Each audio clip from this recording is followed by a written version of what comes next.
Conference Finals tipped off last night with the Heat win. But that hasn't stopped us from looking ahead to next season, where it looks like 5 of the league's 6 top salaries are no longer in this year's playoffs. I saw this yesterday. Threw up in my mouth. Well, let's take a look at this. Oh, God. So Steph Curry is making $48 million. I can live with that. This is for the 2022-23 season. Yeah. James Harden, 47.4, and obviously his contract is a point of conversation with the Sixers going into next year, which that could skyrocket. John Wall, Russell Westbrook, LeBron James, and Kevin Durant. John Wall's making 47.4, Russell Westbrook 47.1. LeBron should be making, whatever they could possibly pay him, right, but 44.5, and Kevin Durant as well is making 44.2 million. The other interesting thing about this list to me is that 3 of these players did not make the playoffs at all. One of them got swept in the first rounds. And, of course, James Harden was tragic in the second half in the playoffs this postseason. This is a rough list. This actually, look, I don't get really upset with what players make. I'm not running them that check, so it's not coming out of my pocket. It really doesn't make any difference to me personally how much people make. I'm a huge advocate for people making as much money as they can make at what it is that they do for a living. This is what basketball players do for a living. They play basketball. They want to make the most money. They can't play forever. We know all that. I do think, however, it feels like the NBA is making a bit of a shift now. It seems like we're kind of coming back, as we always do, big swings, and things are starting to correct now, where you're looking at the teams that are remaining in the postseason. Who do we have? Miami. We already know how they build teams. Yeah. Golden State. We already know how they build teams. Yeah. The Celtics. We obviously know how they build teams. Yeah. They've been in this process forever. And now Luka, another team that has drafted a young star, developed him, and put pieces around him. It's all good coaching. Culture. Deep rosters, strong role guys, developed players, and you're seeing the results of that. And Milwaukee is all of that, and they won the championship last year. So I do think we're going to get into a space where teams are going to be less hesitant to make these big swings on the superstars that might not be reliable at that point, several years down the road. Yeah. We'll see how it goes, but that's a rough list. When you consider three of them were not in the playoffs this year. John Wall has really monetized his brand. Good for him. I mean, he's made a lot of money. Make your money. Doesn't play much, but he makes a lot of money. I mean, yeah, that's how it goes. Well, Steve Kerr has been cleared from the NBA's health and safety protocols after testing positive for COVID before Game 4 of the series against the Grizzlies. So despite his absence, the Warriors were able to go on and win the series against Memphis. And now they have Luka in the Mavs, which tips off tonight. Very excited for this series. Yes. Here is Kerr on missing Golden State's last 2 games. I just felt like I better test. I mean, if I give, pass this on to the team, I'll never forgive myself. Not easy to sit at home and watch, but symptoms weren't bad at all. And it was just kind of my turn, It seems like last couple of years, practically everybody on our coaching staff and our team has had it at some point. So it was just my turn, but luckily it wasn't too bad.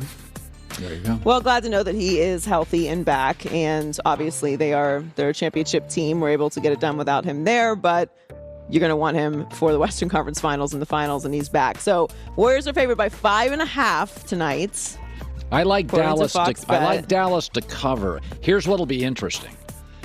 Between Brunson and Dinwiddie and Luka, I think they're going to attack Steph Curry to force Steph on the other end to play defense, and hopefully, because Jordan Poole's not consistent offensively, he's really gifted, and Klay's not quite where he's been. I think they're going to go after Steph and make Steph really defend as much as he possibly can, lean on him. And so I think Steph's I don't see huge games for Steph in the series. I see huge games for Luka. But I think the surrounding players to Steph, I think Dallas is going to say, okay, if Andrew Wiggins beats us and Klay beats us, we're good with it. We're not letting – because I don't think deep down Golden State Luka's becoming a little bit like LeBron and Michael Jordan in his prime. You're not going to stop him. Correct. Steph, older player, doesn't get quite the separation on his shot. I think you can throw bodies at Steph, make him defend, pull him down, and then, okay, if Jordan Poole beats us, we can live with that. I think the only way that the Mavs win this series, and I'm not saying that they won't, I really don't know which way this series goes, but the way that the Mavs win this series to me is to be consistent. The thing about the Warriors that we know is they are never, ever out of it. They can go on a streak like that, and they're right back in the game. And they have the confidence to do that as well. So you're not going to blow Golden State out like Memphis did. I don't think that's going to happen again. Luka's going to get what he gets. Everyone else is going to have to raise their level of play around Luka and be consistent throughout the series. Now, I'm sure Golden State has some tape. They watched how things went in the last series with the Mavs. I know everyone's freaking out about how Chris Paul and Devin Booker fell apart in the last game. That's fair. But that was a 7-game series. It's not like Dallas walked all over the Suns for, for the entire series. Right. So I think it's going to be a good one. I think both of these conference finals go 7. Good stuff, Joy, with the news. Well, that's the news. And thanks for stopping by. The Herd Live. Jimmy Butler's all man. He's shooting 59% in the playoffs in non-three-pointers. That's like what Wilt would shoot. That's what centers shoot that dunk the ball all the time. That's a remarkable number. He's very Kawhi Leonard. He's get a bucket, get a stop guy. Effort, A+. Passion, A+. He's the anti-Ben Simmons. But what he really is something analytics don't measure. Competitiveness. I've said this about Aaron Rodgers. The analytics love him. He's so pretty. But Aaron Rodgers has a very small number of come-from-behind wins in his career. It's odd. Fewer than Matt Ryan, far fewer than Matt Stafford. Because Aaron's not a foxhole guy. He's a baller, but also a bailer. He's not there for you when you really need him. He's great when it's comfortable. And after the game, Eric Spoelstra talked about what makes Jimmy Butler special, and it's not an analytic.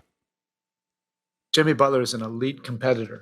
You know, there's a lot of guys in this league that are playing basketball. He's competing to win. That's a totally different thing, and he does that as well as anybody in this league. Every time and pocket in the game when we needed to control, the game or get the right shot or make the right decision, Jimmy had his fingerprints on that. If you're driven by competition, and the stakes get raised, you're going to raise your level of play, and it's not about trying to get bigger numbers or.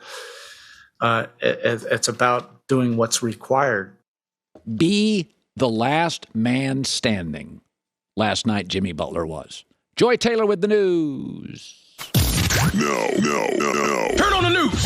This is the Herd Line News. Well, NFL officials began direct meetings with Deshaun Watson yesterday. So this is a new development as the league looks to determine whether he violated the personal conduct policy, and if so, what discipline should be imposed. He is facing 22 civil lawsuits from women who have accused him of inappropriate sexual conduct during massage sessions. So 2 grand juries in Texas have denied to indict him on criminal charges, and he has denied all wrongdoing. But as we know, when it comes to the league, you do not have to be indicted. You do not have to be prosecuted. You do not have to go to jail. You don't even have to be arrested in order for the league to suspend you. They can just determine that you violated the personal conduct policy, and then they can suspend you. And that is up to the commissioner, obviously. They do have panels and such, but it is not that's the process of it. The commissioner is going to decide how many games he should get. Now, this is an unprecedented number of accusers in this particular situation. Obviously, the main one that everyone is going to pull up is Ben Roethlisberger in 2010. He got 4 games. Now, this feels far more egregious because of the number. Correct. Well, yes, it is. It's incomparable when you talk about the number. But he got 4 games in 2010. Now, if you're looking at some of the other suspensions, obviously Ray Rice was indefinitely. Greg Hardy got 4 games. Ezekiel Elliott got 6 games in 2017. That's probably a more recent comparison. Kareem Hunt got 8 games in 2019. My assumption is that it will be around 8 games. That's exactly what I think. I think, and I've thought about this. Like, listen, certain people are not going to be happy if you unless you said the whole season. Correct. But also, commissioners have that balance of I work for the owners. I want to be reasonable but very punitive. There's a lot of things weighing here. Yes. I always start with 8. I start with it. It feels like 8 games feels, again, what's appropriate. It feels more reasonably appropriate. Half the season, you're out. Well, Kareem Hunt's is the most recent that I'm looking at right now, and he had who was involved in this type of